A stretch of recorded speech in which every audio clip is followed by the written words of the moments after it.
frère, si tu n'as pas l'argent, ne te marie pas. Au bébé sa poso. Tu vas abîmer la peau. Amen. Le mariage sans argent rend poète. Cherchez d'abord le travail avant de vous marier. Dieu a donné à Adam le jardin avant de lui donner Ève. Aujourd'hui, les frères, au nom de la foi, sont en train de maltraiter les femmes. Est-ce que je peux un peu parler? Ma soeur, faites attention. Il y a des frères escrocs qui savent utiliser la foi et l'église pour se marier à des filles qui ne pouvaient pas épouser dans le monde. Toi, dans le monde, frère, tu pouvais t'approcher de cette fille-là. Tu pouvais t'approcher de cette famille-là. Maintenant, tu profites comme c'est l'église. Tu profites comme c'est l'église maintenant de sauter les coudées et d'aller prendre une fille d'une bonne famille pour l'amener dans un désert que Dieu n'a pas prévu. Ma soeur, toi qui es d'une bonne famille, un frère vient t'épouser. Frère, ma soeur, réfléchis bien. Parce que toi, tu n'es pas habitué à ne pas manger pendant 2 jours. Lui va t'amener à ça. Son estomac est habitué. Lui va te faire dormir par terre. Ses côtes sont habituées. Je parle à moi. Oh, tu veux épouser ma fille? Tu veux épouser ma fille? Je sais comment je l'ai éduquée. Quand elle boit du lait, elle dort dans la climatisation. Toi, tu vas l'amener dans la chaleur. Tu vas abîmer sa peau? Je dis, ma fille, tu n'as pas bien prié. Ça, quand on demande le pain, Dieu ne donne pas la pierre. Ça, c'est la pierre.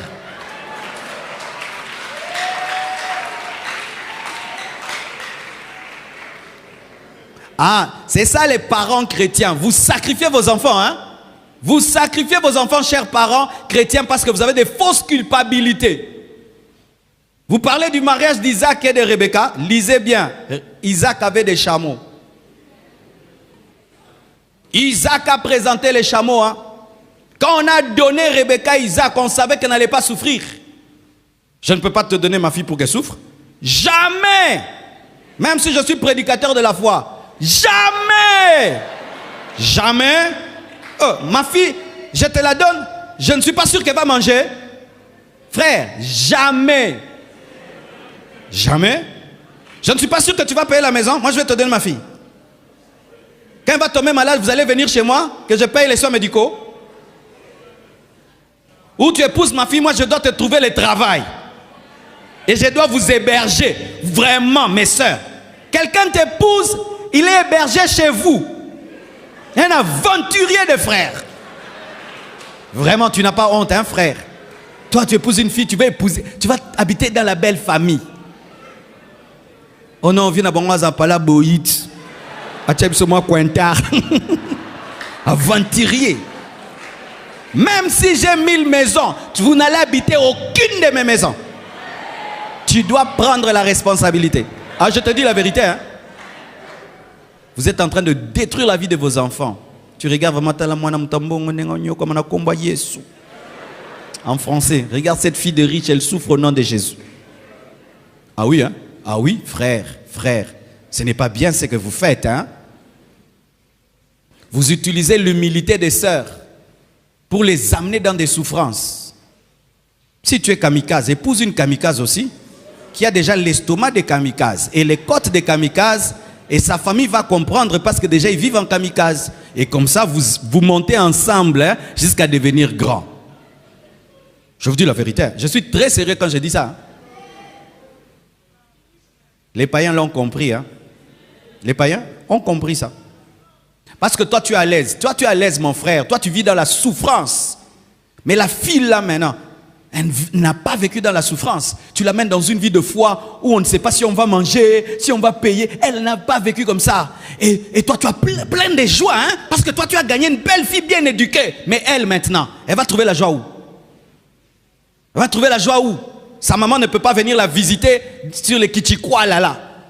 Ses amis ne peuvent pas, vont se moquer d'elle. Mais toi tu es heureux parce que tu as épousé une fille de bonne famille. Qui a gagné? C'est toi. Mais elle, est-ce qu'elle a gagné? Et tu la nourris d'espérance quand Dieu bénira. Que Dieu te bénisse avant d'abord. Et je ne dis pas que tu deviennes millionnaire, mais que tu aies le minimum. Le minimum. Le minimum.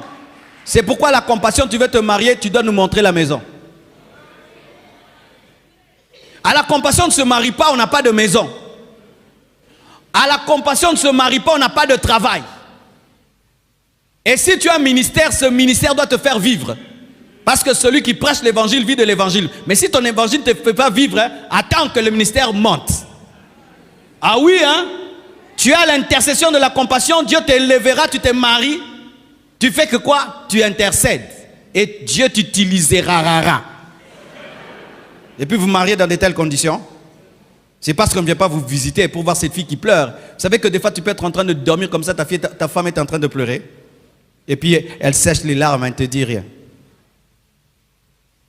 Chers parents, ce n'est pas parce que tu es chrétien que tu vas livrer tes enfants. Non, non, non, non, non. Et ce n'est pas parce que je suis pasteur que je dois accepter toutes sortes de mariages qui souvent sont des manipulations des frères qui savent bien parler, qui savent endoctriner les filles, qui envoûtent les filles au nom de l'église, qui t'envoûtent. Tu ne réfléchis plus. Tu vas te réveiller, tu es déjà marié. Trop tard. Tu resteras là-bas.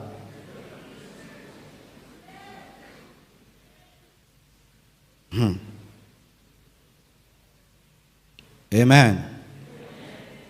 Et ça, mes sœurs, vous devez faire très attention. Tu peux avoir un écart d'âge avec ton mari de 5 ans. Mais si elle a la souffrance, tu vas paraître être sa grande sœur. Hein? Et si vous avez le même âge, vraiment tu seras sa mémé. Parce que la souffrance, quand elle frappe une femme, alors l'âge encore est accentué. Mais si c'est un frère résistant, il a déjà souffert.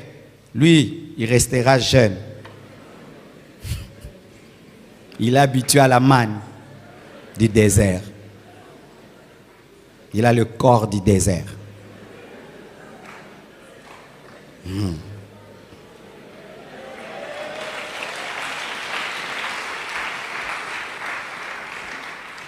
Et la Bible dit enfin de la rendre irrépréhensible, c'est-à-dire rendre parfait.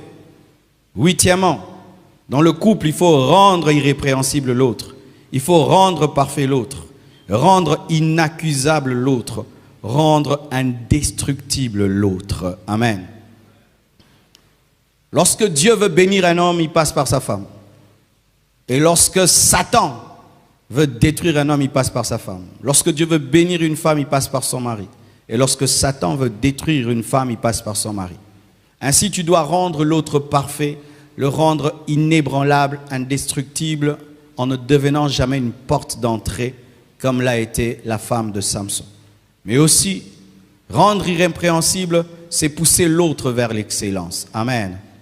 J'aime beaucoup les femmes qui veillent sur les manières de leur mari. Chérie, on ne mange pas comme ça. Chérie, on ne parle pas comme ça aux gens. Chérie, on ne répond pas comme ça. Souvent, je peux dire des choses comme ça. Blanche me dit, non, pourquoi tu as dit ça? Il ne faut pas dire ça. Et tu vois qu'elle a raison. Tu dis, ok, je ne vais plus dire ça. Ah non, mais pourquoi tu t'es habillé comme ça? Il ne faut pas t'habiller comme ça. Il faut t'habiller comme ceci. Tu es un grand monsieur. Ah oui, c'est vrai. Ok, je ne m'habille plus comme ça. Il faut être à l'écoute. C'est difficile de changer un conjoint orgueilleux. C'est difficile de changer une conjointe orgueilleuse. Tu dis non, on ne mange pas comme ça. Et pas moi, mais change pas. Moi, je suis toujours comme ça. C'est mon habitude. Mon habitude. Dieu ne t'a pas donné un mari, une femme, seulement pour t'accompagner. C'est aussi pour te tailler, te perfectionner. Et étant donné que chacun de vous a été éduqué d'une certaine manière, il se peut que l'autre dans son éducation a des qualités que tu n'as pas. Et ainsi, lorsque vous fusionnez vos éducations, vous vous complétez, vous vous rendez parfait. Ne combat jamais, comme je l'ai dit, les qualités de l'autre, combat seulement ses défauts. Et tu dois être comme un ciseau de Dieu qui vient pour perfectionner l'autre. Ainsi, tu lui apprends. Peut-être toi, tu es un homme de prière, elle ne prie pas beaucoup, elle apprend la prière par toi. Tu es quelqu'un qui donne, elle ne donne pas, elle apprend à donner par toi. Tu n'es pas quelqu'un de sociable, ta femme t'aide à être sociable. Ainsi, elle te perfectionne, elle te taille, elle te rend indestructible. Parce que je vous assure, lorsqu'on étudie l'histoire d'Obama et on lit les livres d'Obama, vous allez voir que Michelle Obama y est pour beaucoup, pour que Obama soit devenu président. Lorsqu'on étudie l'histoire de Hillary Clinton et Bill Clinton, Hillary Clinton est pour beaucoup, pour que Bill Clinton devienne le président. Et si dans ta vie, tu ne donnes pas à ta femme sa place, elle ne va pas te perfectionner. Si tu ne donnes pas à ton mari la place, il ne va pas te perfectionner. Ce n'est pas normal que tu puisses épouser quelqu'un, mais qui soit sans effet. Il ne t'a rien apporté. Mais des fois, nos conjoints ne nous apportent rien parce que nous sommes orgueilleux, nous sommes résistants. Tu peux écouter tout le monde, mais pas ta femme. Tu peux écouter tout le monde sauf ton mari. Le même conseil que tu refuses quand c'est ta femme, quand c'est quelqu'un d'autre qui le dit, tu l'écoutes. C'est pourquoi tu dois être humble devant la critique. La critique. Quand l'autre te critique, il faut écouter. Il faut savoir critiquer. Amen. Mais dans le mariage, il faut perfectionner l'autre. Si tu as ton mari, maman, tu sais qu'il a tel défaut, tu sais. Ne ferme pas les yeux sur ce défaut-là. Continue à parler. Tu peux avoir un mari qui un jour, par ce défaut, vous créera des sérieux problèmes. Il va finir en prison et puis les enfants seront détruits. Tu ne lui parles pas. Chérie, arrête de rentrer à 23h. Tu rentres 23h ivre. Arrête, arrête. Il y a un homme comme ça. Il n'écoutait pas sa femme. Il rentrait toujours tard. Il est tombé dans l'eau. Hein. Il est mort. On est allé dans son deuil. Hein. Mort, ivre. Et sa femme me dit, pasteur, il aimait boire. Il aimait boire. Il n'entendait pas. Ta femme te dit tous les jours, arrête l'ivrognerie. Elle te dit, tu as des mauvais amis. Tu as des mauvais amis. Tes amis ne t'aiment pas. Tu as un problème de discernement. Tu appelles tout le monde ami. Et puis un jour, on t'empoisonne. Mais ta femme te disait toujours. Ton mari t'a toujours dit, arrête, toi tu ne gardes pas les secrets des gens. Toi tu n'écoutes pas. On te dit un secret, tu dis. Un jour, tu as un problème sérieux. Tu as divulgué un sérieux. Ma femme, tu parles beaucoup. Mon mari, tu parles trop. Tu parles trop. Ah non, je suis comme ça, je suis comme ça. Ça te crée des problèmes. Vous savez, lorsque j'attaquais beaucoup là, Blanche m'a dit, arrête des attaques là. J'ai dosé, non? Est-ce que je cite encore les noms de mes bien-aimés? C'est un conseil. Nayoki.